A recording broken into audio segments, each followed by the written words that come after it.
Good evening and welcome to this bulletin of Russia-Ukrainian war. I'll be your host, Judith Chemtai. We are aware that all this is due to history. The Russia-Ukrainian war started in April, where demonstrations by pro-Russian groups in the Donbas area of Ukraine escalated into a war between the Ukrainian government and the Russian-backed forces. The ongoing crisis stems from the protracted Russia-Ukrainian war that began early in 2014. NATO has rejected this request, and the United States warned Russia of swift and severe economic sanctions should it further invade Ukraine. The issue between Ukraine and Russia is that throughout 2021 and 2022, Russian military buildup on the border of Ukraine has escalated tensions between the two countries and strained bilateral relations with the United States, sending a strong message that invasion will be met with dire consequences for Russia's economy. Ukraine officially declared itself an independent country on 24th of August 1991 from Russia. President Putin of Russia has just ordered his troops into Ukraine and asked Ukrainian forces to surrender.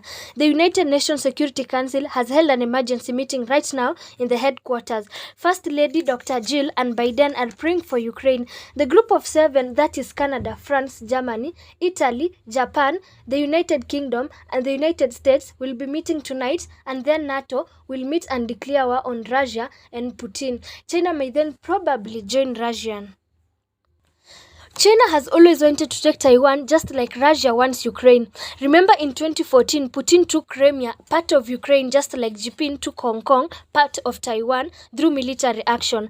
At the beginning of this year, Putin of Russia and Xi Jinping of China met, and the content of their meeting wasn't disclosed. If NATO intervenes on the Ukraine issue, then China will support Russia.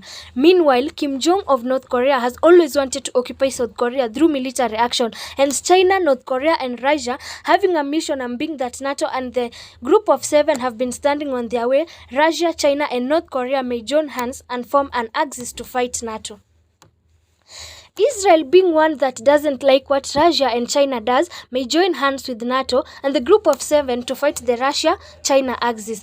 This may see Arab countries such as Iran, Iraq, and the United Arab Emirates join the axis of China, Russia, and North Korea. South Korea will automatically join the NATO side. Japan will join the NATO side, since Japan is never friends with China. Enmity that dates back to the civil war of 1800s. Japan therefore joins NATO.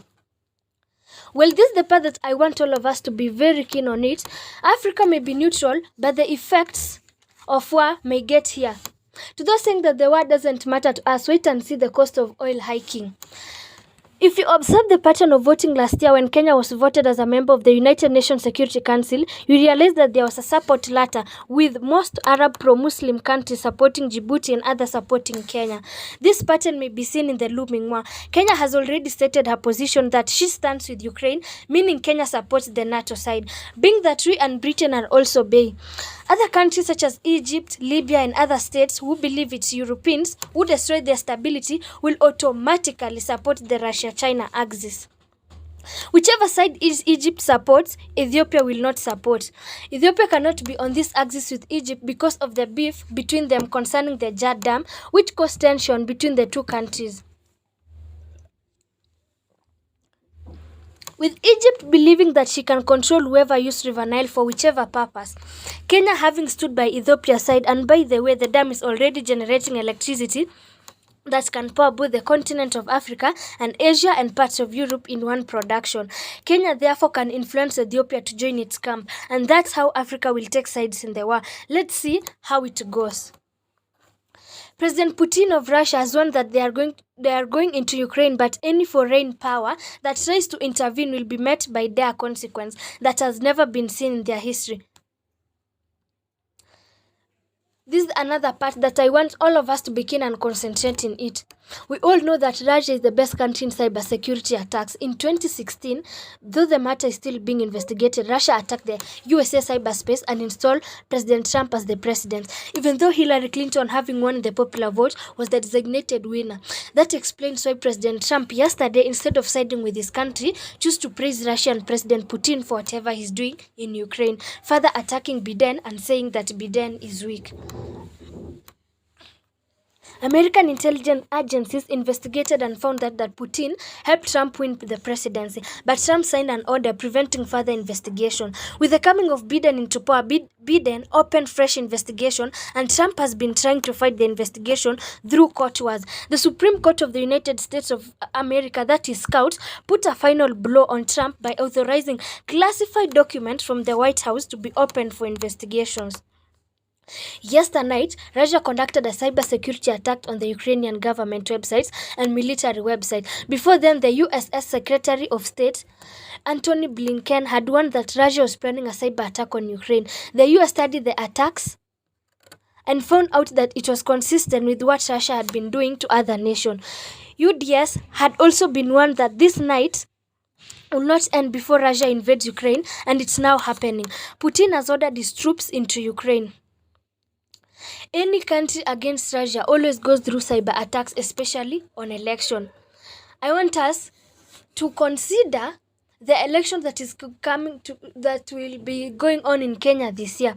Know that Kenya condemned Russia and we are going for election, and the embassy of Russia to Kenya is here in Muthaiga, and we also know that Uhuru wants Raila to be president. Russia may decide to pay back by hacking Kenya's election server to install Ruto as the president, and there is nothing, absolutely nothing that Kenyans will do. Canada, Australia, Japan, France, together with Italy and other top countries have condemned the act of Russia. They are saying that Putin should stop what he's doing.